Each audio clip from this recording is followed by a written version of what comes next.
Hello friends, यही 4 दिन बंद रहुची पोस्ट ऑफिस। जानी नियंतु केउ केउ सेवा आपण पाई परिबे नाही यही 4 दिन।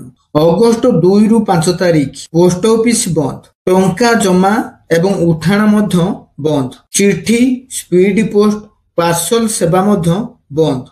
रक्षा बंधन पई राखी मध्य पठाई पारिबे नाही यही 4 दिन। पोस्ट ऑफिस रे नुआ सॉफ्टवेयर अपडेट पई बंद रहिबो एई 4 दिन। अगस्त 2 रु 5 पोस्ट ऑफिस रो समस्त सेवा बंद। तेणु जुलाई 31 पूर्वरु आपणक खातारू टंका उठाण एवं जमा करंतु।